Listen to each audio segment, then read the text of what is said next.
They say the best investment you can make is in yourself. But building strength and staying active isn't about chasing youth. It's about embracing freedom, because every stretch, every step, every rep is a step toward a future where you move with ease and feel your very best. Julie Labrum is the director of fitness at Treehouse Athletic Club with a degree in exercise and sports science. She joins me to share a future self-check. Right? Right. We want to kind of look ahead and see what we're after, right? Yeah, and I like that your bottom line and all the advice that you're about to give really centers around strength now means freedom later. Exactly. We want to move and thrive and live on our terms in the future. So the more muscle and mobility we have now, the more freedom and purpose we have later. We can choose what we do later, right? Yeah, and you're saying small changes now can really lead to longevity of life and this freedom later on, right? Right. The small things really are how we do the big things. So right now, if you have an opportunity, you should capitalize on it and take advantage of everything that you can to maximize the opportunity and the payback. We all know the benefits of exercise. We've talked about those. So if we can harness those in little ways, then of course those are going to add up to us bigger in the long run. And we always hear it's like the small things that matter that kind of build up to make the lasting impact. Right. But sometimes the small things we're like, oh, they're small. I don't need to do it. It's good to, it's easy to overlook the small things, but if we look at them as doable, and if we look at them as, oh, I could probably do that, and wrap our heads around what's possible, and if we think we can, we're right, you know, then those become to benefit us, and we start to believe in the benefits, and we start to test them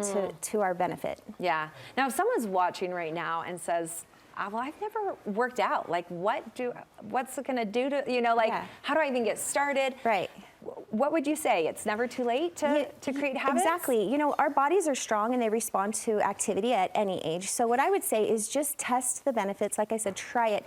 I would start, honestly, it sounds silly, but with 1 to 2 minutes. Just do something in the movement patterns of 1 to 2 minutes. Then do it again and later in the day. The other thing you can do is walk a little further, park further, take the stairs. Maybe just increase your momentum and mobility and movement every day. And then you'll start to find that you start feeling more energetic and better. And then you start believing those, but we don't want to be perfect. We just want to practice the progression. And so all we need to do is just start. Yeah. What do you think the biggest roadblocks are for someone starting? That's a great question, because honestly, we've all talked ourselves out of working out at one time or another, right? So the roadblocks are what I call unideal situations, and they're always around us. It's too early, it's too late, it's too cold, it's too dark, or too hot, you know? So what the good thing about those unideal situations is that when we do it anyway, we start becoming unstoppable, because once we do it anyway, then the next time that unideal situation comes up, we remember that we've done it before, we say, yes, I can, and then we start building confidence in those unideal situations, and then we really don't have those roadblocks because we believe in ourselves in no matter what situation is. But it's truly amazing that you can do things when it's not a perfect time. Yeah, I love this idea of building the confidence around being able to do it anyway, right? That just extra word, do it anyway. Yeah. All right, so you've got some advice, some tips for us. So let's start with the idea of creating a vision board. Walk me through this and why it's important. The thing I love about vision boards, if you've ever done it, is it encompasses something really exciting about creating and finishing a challenge builds confidence. So it encompasses motivation, anticipation. It's kind of like a special thing for you to think, well, what if? What are my possibilities? And if you can put those in front of you, visualization is a great tool to start to create habits, because if you think you can, you're right. If you think you can or can't, you're right also. So what we want to do is start talking ourselves up, building those patterns of belief in ourselves. And what that starts out with is asking yourself, what attributes, characteristics, qualities do I want in my life? And then that builds a goal. And if you know what your goals are now for the future, you can work backwards. And then the small steps, the necessary steps to get there are on purpose. Then you can start thinking, I'm visualizing myself hiking easily. I'm visualizing myself waking up without pain, which movement is pain relief. And those are the things we're working towards. Yeah. Oh, I love that. Okay. The next one you say is earn your energy. Yeah. Okay.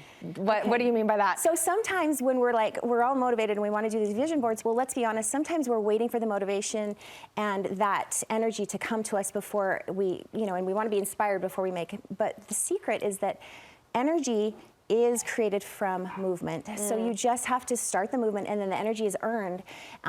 It decreases brain fog, you improve sleep, improves mood, and those are the benefits of exercise that come to us when we just start anyway. The energy that you get is undeniable. There's always, whenever I don't want to work out, there's always 100% time and time again that I feel 100% better. I'm more clear. I'm right. That's always the best time to do it, is when you're like, I don't want to do it. You're about to talk yourself out of it. Exactly. This next one, you say compound confidence. Explain that to me. Okay, so confidence compounds. So what it means is when you do something, your confidence will grow, especially when it's so interesting. If you've ever accomplished something that's difficult, you become proud of yourself, right? And then you think, wow, that's something that I would love to have in my life every day. So the confidence compounds.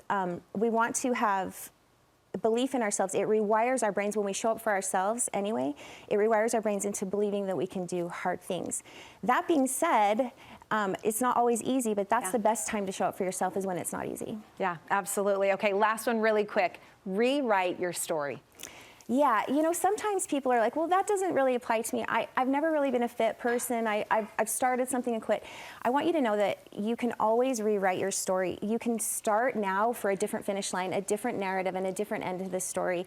My favorite quote, or something that I always say to myself, is, I want to know what happens if I don't quit. Well, what if I can, And really, those are the things that you want to keep in your forefront, talking yourself up. And let's be honest, you deserve it. You deserve to feel good every day and well into your future. Oh, absolutely, Julie. It's so inspiring. Thank you so much. You're welcome. Where can we find more to learn more and follow along? Well, I'm on Instagram. It's easiest to find me there on Julie_today. We're going to be doing community workouts. I have workouts online, lots of tips and inspiration. Just follow along. We'll take care of you. We're so excited. Thank you. Thank you.